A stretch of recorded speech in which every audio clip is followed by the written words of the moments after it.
வாழ்க வளமுடன். அனைவருக்கும் தமிழ் வணக்கம். டிங் டிராகன் யூடியூப் சேனல் வாயிலாக உங்கள் அனைவரையும் சந்திப்பதில் மிக்க மகிழ்ச்சி. எனவே இந்த பதிவில் நாம் எதை பற்றி பார்க்க இருக்கிறோம் என்றால், தன் சொந்த மகனால் கொல்லப்பட்ட அர்ஜுனன் என்ற கதையை பற்றி பார்க்க இருக்கிறோம். நண்பர்களே, உங்களுக்கு ஒரு சந்தேகம் வரலாம், அர்ஜுனனின் மகன் அனைவரும் இப்போரில் இறந்து விட்டனர் என்று. ஆனால் ஒரு மகன் மட்டும் உயிர் பிழைத்து இருந்தான். அவன் போரில் கலந்து கொள்ளவில்லை. காரணம் என்னவென்றால், அவன் மணிப்பூர் தேசத்து மன்னன் ஆவான். மேலும் மணிப்பூர் தேசத்து ஒரே ஒரு வாரிசும் ஆவான். பாரத போர் நடப்பதற்கு முன்பாக அந்த தேசத்தை ஆண்டவர் சித்திரவாகனன் ஆவார். அவருக்கு ஆண் வாரிசுகள் இல்லை, ஒரே ஒரு பெண் வாரிசு மட்டுமே. அவர் பேரு சித்ரகதா ஆவார். சித்ராங்கதாக்கும் அர்ஜுனனுக்கும் திருமணமாகி ஒரு மகன் இருக்கின்றான். அவன் பேரே பாப்ருவாகனன். அவன் மட்டும் இப்போரில் கலந்து கொள்ளவில்லை. அவன் தன் தாத்தாவின் அரவணைப்பில் வாழ்ந்து கொண்டிருந்தான். மேலும் தன் தாய் சித்ராங்கதா அவர் போர் செய்ய விரும்பவில்லை. எனவே அவர் போருக்கு வரவில்லை. எனவே சொந்த தந்தைக்கும் மகனுக்கும் போர் எவ்வாறு நடந்தது என்பதனை இப்பதிவில் விரிவாக காண்போம் நண்பர்களே.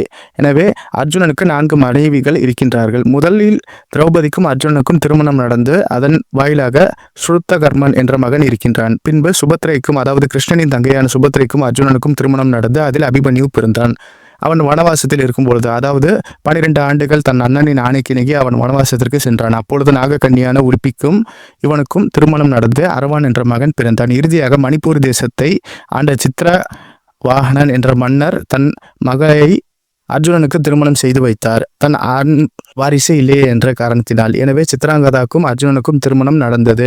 அதன் வாயிலாகவே பிறந்தவன் தான் இந்த பாப்ருவாகனன் ஆவான். நான் முன்பே கூறியது போல, சித்ரவாகனுக்கு ஆண் வாரிசு இல்லை என்ற காரணத்தினால் பாப்ருவாகனனை போருக்கு அனுப்பி வைக்கவில்லை. மேலும் அர்ஜுனனை விட்டு விலக்கி வைத்துதான் இவர்கள் அவனை வளர்த்தார்கள்.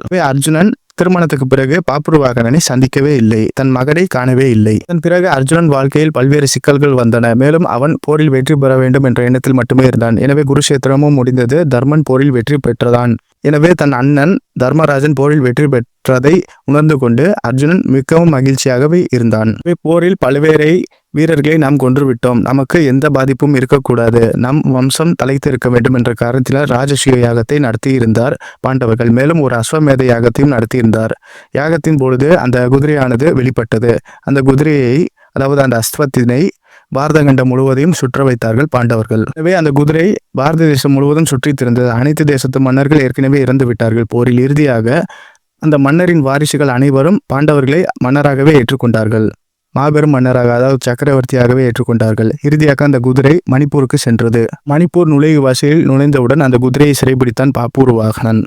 பாப்ருவாகனன் அர்ஜுனனுக்கு அறைகோல் விடுத்தார்.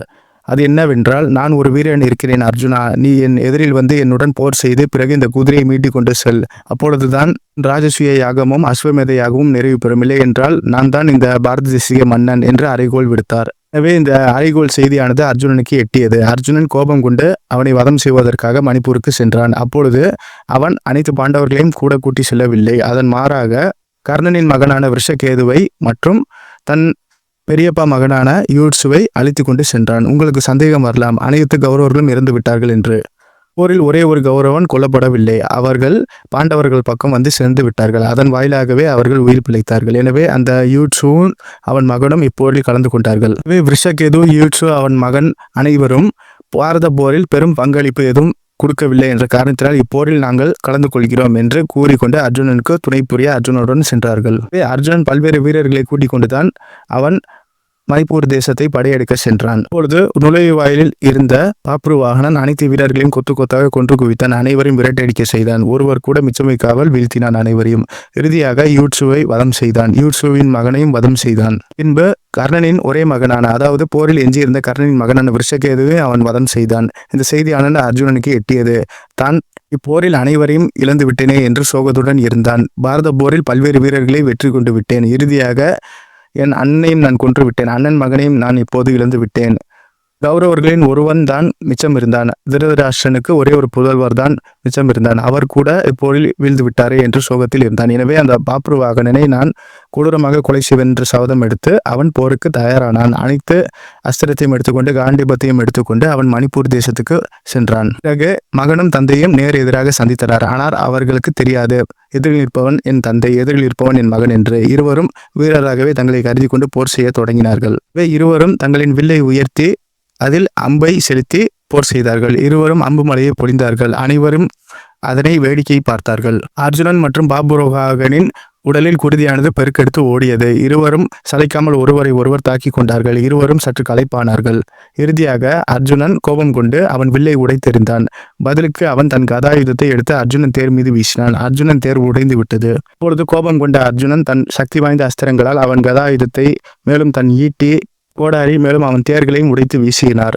இறுதியாக அவனும் மண்ணில் சாய்ந்தார். இருவரும் மல்யுத்தம் புரிந்தார்கள். இறுதியாக அனைவரும் இவ்வாறு நடக்கின்ற உக்கிர சண்டையை பார்த்து கொண்டு பயந்தார்கள். இறுதியாக அர்ஜுனனும் பாப்ருவாகனும் வாழ்வீச்சு புரிந்தார்கள். அர்ஜுனன் தன் வாளினால் பாப்ருவாகனனை சரமாரியாக வெட்டினான். அவன் உடம்பில் குருதியானது பெருக்கெடுத்து ஓடியது. அவன் சற்று பின்னடைவாகவே இருந்தான்.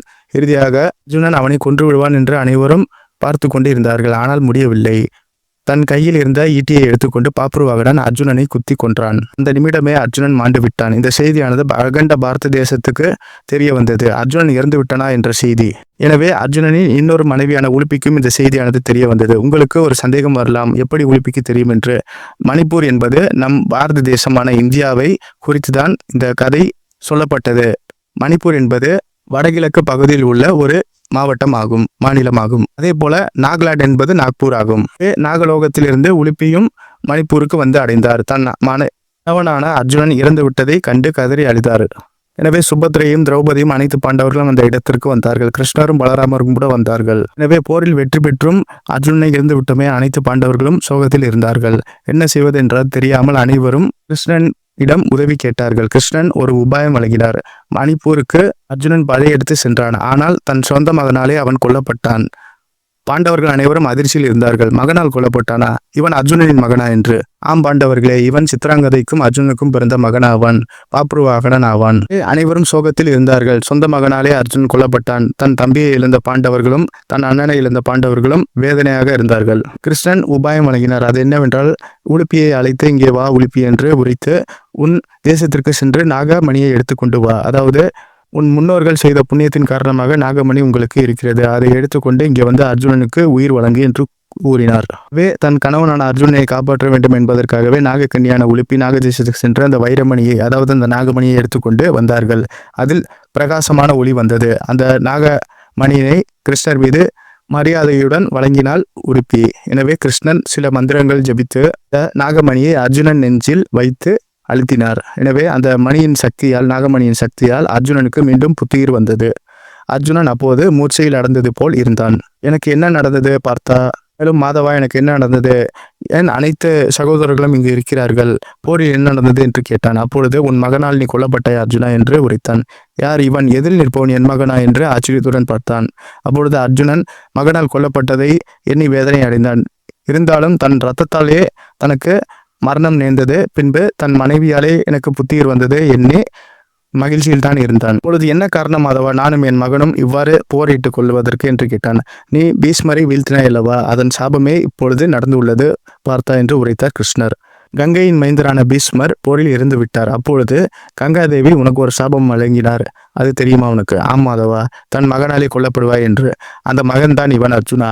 இது நடந்தது விதிதான். இதற்கு ஒன்றும் வருத்தம் கொள்ள தேவையில்லை என்று உரைத்தான். பின்பு அர்ஜுனன் உரைத்தான், என் கூட வந்த ஈட்சோவும் விஷகேதுவும் அவன் மகனும் இறந்து விட்டார்களே மாதவா என்று. அவர்களும் போரில் கொல்லப்பட வேண்டியவர்கள்தான். சற்று தாமதமாகிவிட்டது. இதுவும் விதிதான் காரணம் பார்த்தா என்று உரைத்தான். பாப்ருவாகனன் உன் மகன் என்று உனக்கு முன்னாடியே தெரிந்திருந்தால் அவன் பாண்டவர் பக்கம்தான் நின்றிருப்பான். இந்த வீரர்கள் பிழைத்திருக்க மாட்டார்கள். மாறாக இவர்கள் உயிர் பெற்றுதான் இருப்பார்கள். இந்த விஷயம் தெரியாத காரணத்தினால் மட்டுமே இவர்கள் பாப்ருவாகனால் கொல்லப்பட்டார்கள். மேலும் கங்காதேவின் சாபம் உனக்கு பழித்து நீ உயிர் பெற்று வந்தாய் இறந்துவிட்டு என்று உரைத்தார் கிருஷ்ணர். எனவே அர்ஜுனா, நடந்தது அனைத்தும் விதியே காரணம். உன் மீது எந்த தவறும் இல்லை. உன் மீது சுமத்தப்பட்ட அனைத்து பழியும் பாவமும் இன்றோடு தீர்ந்து விட்டது. உனக்கு மகன் இருக்கின்றான். மேலும் உன் அபிமன்யு வாரிசான பேரனும் இருக்கின்றான். உன் வம்சம் தலைதான் இருக்கின்றது என்று உரைத்து மாதவன் அங்கிருந்து சென்று விட்டார். அர்ஜுனன் போரில் வெற்றி பெற்றான். ராஜசூய யாகம் நடந்தது. அஸ்வமேத யாகம் நடந்தது. தர்மனை அனைத்து நாட்டு மன்னர்களும் மணிப்பூரின் மன்னனான பாப்ருவாகனனும் மன்னனாக ஏற்றுக்கொண்டு பாரத தேசத்தின் மிக பெரும் சக்கரவர்த்தியாக அவரை ஏற்றுக்கொண்டு ராஜசூயம் நிறைவடைந்து விட்டது. இதுவே தந்தைக்கும் மகனுக்கும் நடந்த போராகும். மேலும் அர்ஜுனன் சொந்த மகனால் கொல்லப்பட்ட கதையும் ஆகும். நண்பர்களே, நன்றி, வணக்கம். கிருஷ்ணனை நம்புங்கள், உங்களுக்கு அனைத்து நன்மையும் கிருஷ்ணரை செய்வார். ஜெய் ஸ்ரீ கிருஷ்ணா. ஹரே ராமா ஹரே ராமா ராம ராமா ஹரே ஹரே. ஹரே கிருஷ்ணா கிருஷ்ண கிருஷ்ண ஹரே ஹரே. நன்றி, வணக்கம்.